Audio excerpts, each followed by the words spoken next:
Greetings, fellow time travelers. Welcome back to Secrets of the Ancients, where we uncover the hidden mysteries of lost civilizations and dive deep into the secrets that shaped our world. I'm your archaeological guide, ready to take you on another mind-bending journey through the corridors of time. Today, we're traveling to the shores of the Mediterranean to unveil one of history's most audacious experiments, a city that was born from absolutely nothing and became the intellectual heart of the ancient world. Before we unveil these incredible secrets, make sure to subscribe and hit that notification bell. Trust me, you don't want to miss the ancient mysteries we're about to reveal. Picture this scene with me. It's the 4th century before Christ, a small, stinking fishing village surrounded by marshes, water everywhere, but nothing to drink, no stone, no wood, no resources whatsoever.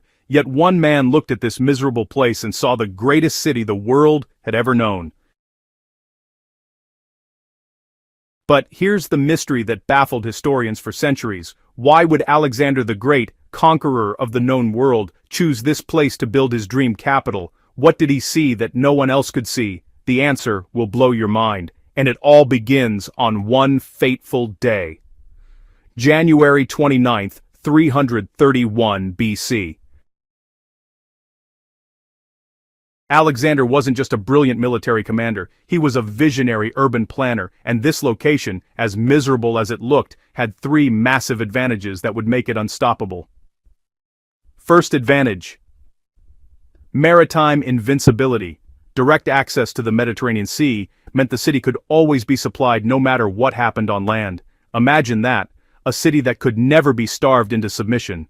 Second advantage: trade domination. Maritime trade routes connecting to the entire Greek world. This wasn't just about survival, it was about domination of Mediterranean commerce. Third advantage: natural defense system. And here's the genius part: the island of Pharos. This outlying island created a natural defensive fortress. Any invader would have to conquer the island first before reaching the mainland. It's like having a fortress floating in the water.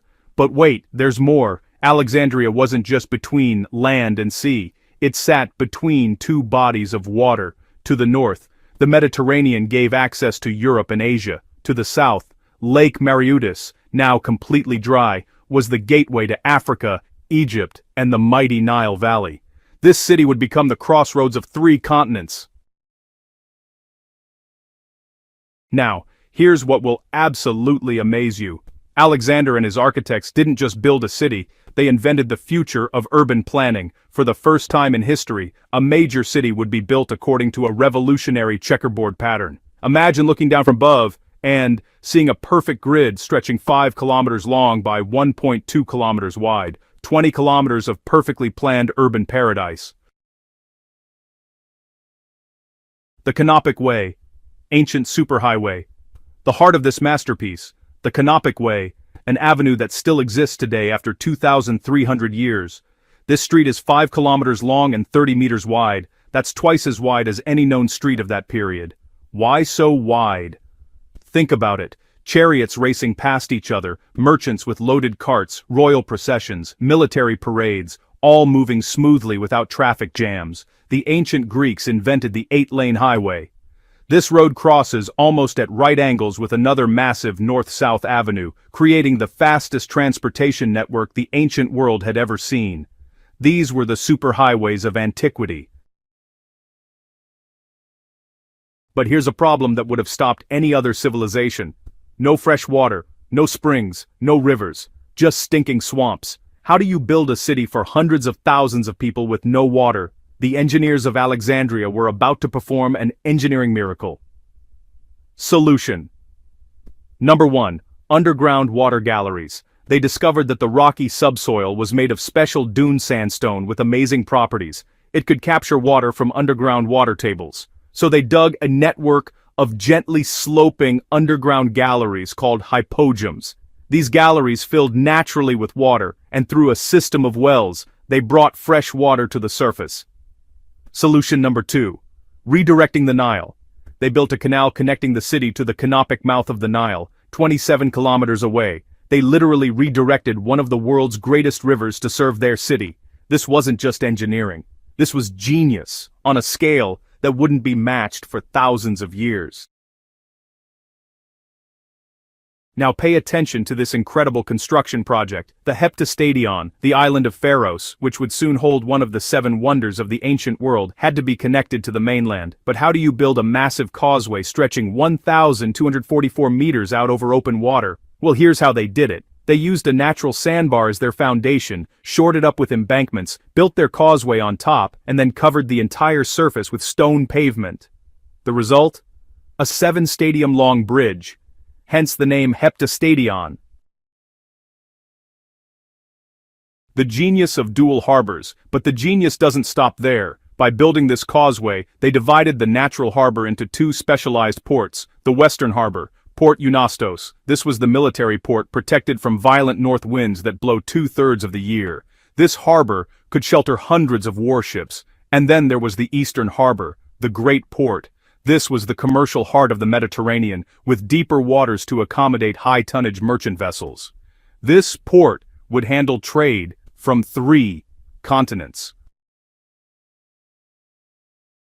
And here's what made Alexandria truly revolutionary. It wasn't just a Greek city in Egypt, it was the meeting place of the entire known world. Just imagine walking through the port district, Westerners from Rome, Gaul and Iberia, Orientals from Syria, Persia and Arabia, Africans with gold, ivory, and ostrich feathers, Indians with spices and herbs, even merchants carrying silk all the way from China.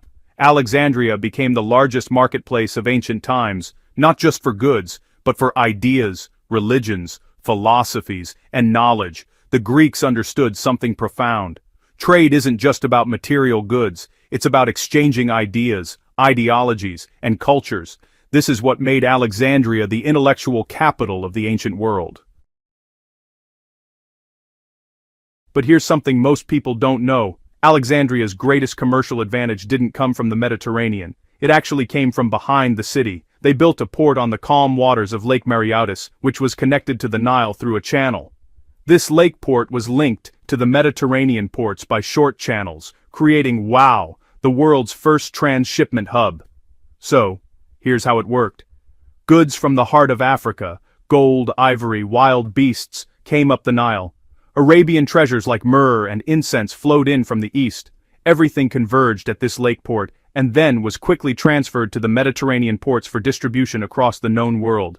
This unique position between 2 seas, between 2 worlds, between East and West would, cover Alexandria with unimaginable riches. Today, Alexandria is home to more than 5,200,000 inhabitants, making it the 2nd largest city in Egypt. The ancient coastline lies buried beneath the waves, claimed by erosion and earthquakes over millennia. But the vision of Alexander the Great, a city born from nothing, designed in its entirety, immense, modern, and magnificent, still echoes through the ages. The Canopic Way still runs through the heart of modern Alexandria. The harbor still bustles with activity.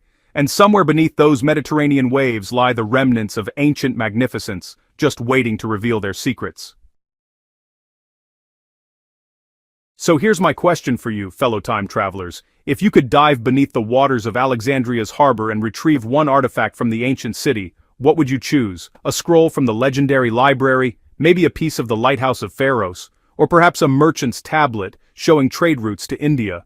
Go ahead and share your thoughts in the comments below. And if this journey through time amazed you, smash that like button and share this video with fellow history lovers.